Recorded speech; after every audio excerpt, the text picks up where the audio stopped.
ça va? Il paraît qu'on a la tête dans les étoiles actuellement. Jean-Claude, Hein?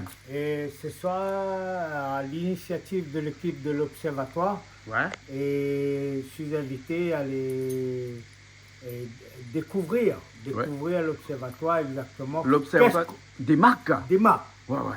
C'est en altitude plus de 1000 mètres. Oui. Il faut ça pour créer un site.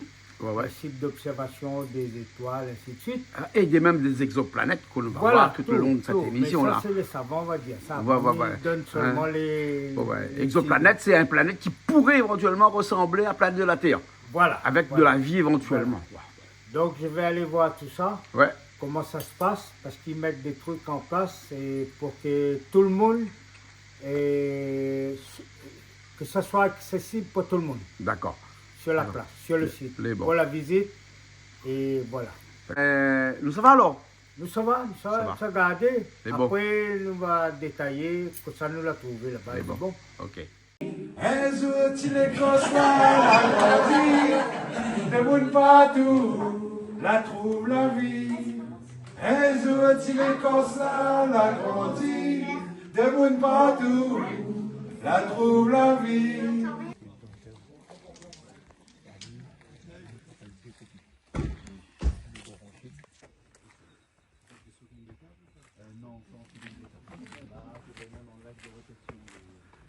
Les astronomes de l'Observatoire de Paris, à midi, heure universelle, envoient au télescope l'ensemble des données d'observation d'une soirée.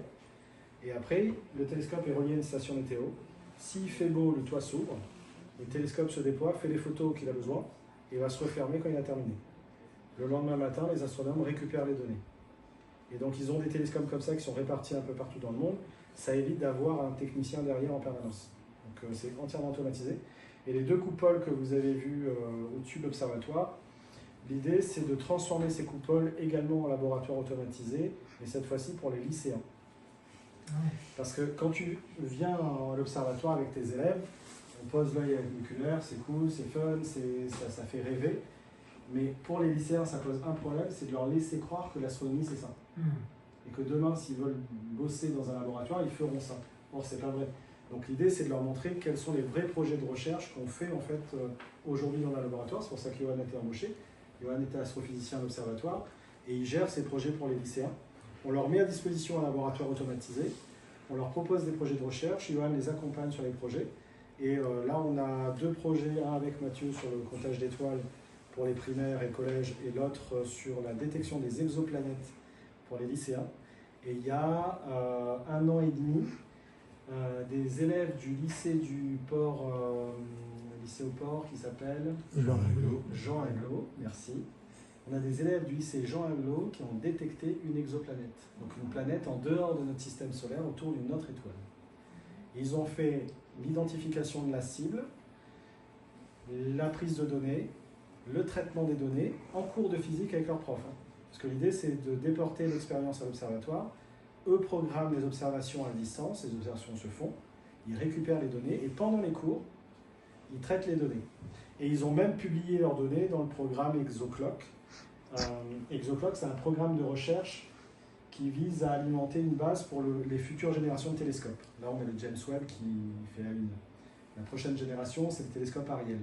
Le télescope Ariel, il va cibler donc ces exoplanètes, donc ces planètes en dehors de notre système solaire, près des étoiles qu'on voit, pour essayer d'identifier si on trouve des traces de vie.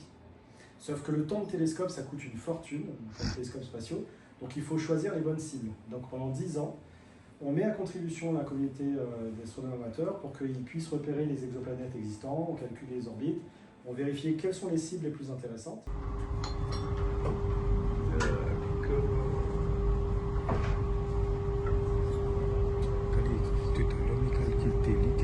Donc c'est le tout niveau qui est au-dessus. Vous avez l'impression que ça fait hier.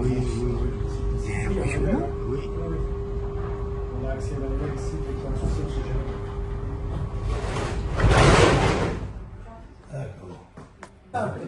C'est en fait quand ils ont eu besoin, quand la NASA a eu besoin de prendre des images, ils ont cherché où est-ce qu'il y avait du matériel disponible. Ils ont appelé l'Agence spatiale européenne et l'Agence spatiale européenne nous a appelé pour dire est-ce qu'on peut mettre en place la manip. Donc Pierre était là en train de faire les images et on était en flux continu avec eux pour leur envoyer les images en direct. Et c'est impressionnant à quel point c'est d'une précision mais, chirurgicale. Et là, c'est Vas-y. de manière spécifique que pour la chasse aux astéroïdes? Oui, ou lui, il est c'est- sur les programmes astéroïdes généralement. Après, il peut faire aussi d'autres observations, mais en grande majorité, on est sur surveillance d'astéroïdes. La précision du projet DART, imaginez que vous êtes à Paris, vous lancez une fléchette dans une pomme qui est à New York. Sauf que la pomme, elle est en déplacement dans un taxi. Il roule à combien? Oh, vitesse normale, on va dire. L'astéroïde, c'est Ah, un astéroïde, oh, bah, c'est plusieurs milliers de kilomètres/heure. ouais, c'est quelques milliers de kilomètres heure. Donc c'est ça, ce niveau de précision. Et l'impact était fou à observer parce que, je veux dire, en fait, le truc il est tellement petit et tellement lointain et c'est chirurgical. Et après, il suit le. Pas de robotique. Donc on a un script qui lui dit fais genre il fait beau. Donc là le télescope se déploie.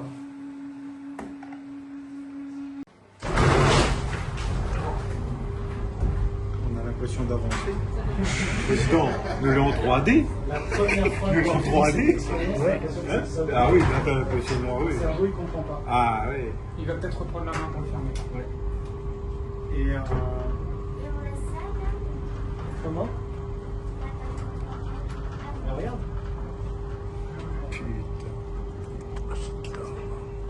Là, c'est toutes les classes. Toutes les classes On a une peuvent classe passer. ici et une classe juste de l'autre côté. D'accord. Donc, 2 salles de classe. En dessous. Monsieur Pascal, responsable de l'Observatoire des Meix, nous présente son groupe de travail. Monsieur Loïc Bertin, responsable du football des Meix. Les médiateurs scientifiques sont messieurs Johan et Lucas. Une médiatrice scientifique qui se nomme Madame Anna. Ensuite, le responsable pédagogique du site Monsieur Sébastien Boyer. Et Monsieur Etève du Cinéma Grand Sud. À toute l'équipe de l'Observatoire, un grand merci. À très bientôt. Bon, alors, Alix, ça. Alors, Jean-Claude, les maps, beaucoup de personnes à La Réunion se posent des questions, ou métropole ou ailleurs, qui viennent en vacances. Ils veulent aller à l'observatoire des maps, Ouais. mais ils ne savent pas où dormir, où manger, ainsi de suite.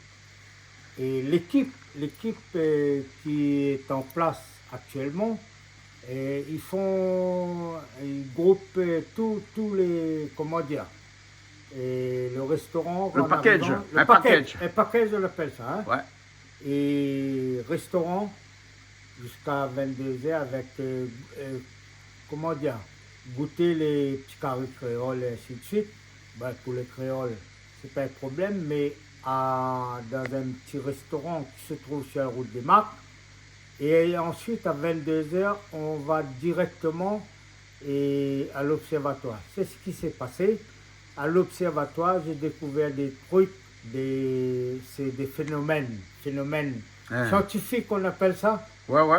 Il y a Ah. une équipe dirigée par le patron qui s'appelle Pascal. Après, il y a tous les autres membres de l'équipe, les animateurs scientifiques. Il y a une animatrice aussi. C'est une équipe qui est toujours là de 22h à minuit et la nuit pour faire visiter le site. Ouais, parce que c'est une visite qui se fait la nuit. Ce qui se fait la nuit, les étoiles, donc là. Ben, les étoiles le soir, hein. Enfin, quoi que les étoiles Hein? 4 heures aussi, mais Oui. là, les étoiles 22h Voilà. minuit. Voilà. Ouais, ouais. Donc, j'ai découvert pas mal de choses. Mhm. J'invite les gens à venir sans inquiétude. Il y aura la place pour manger, il y aura la place pour dormir et vous allez être content de Et découvrir. en plus, ils vont découvrir beaucoup de choses. Ils Voilà. vont découvrir l'univers à travers les yeux qui sont fixés sur l'île de la Réunion. Et C'est des yeux, hein.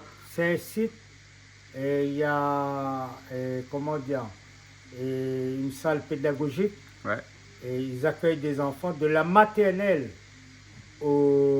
à l'université et aussi les handicapés, ils peuvent venir parce qu'il y a tout un système qui est mis en place pour les handicapés pour qu'ils puissent voir les étoiles en haut. D'accord, alors, ok. Voilà. À bientôt sur le site pour les gens. On vous invite. D'accord. Merci, Calix.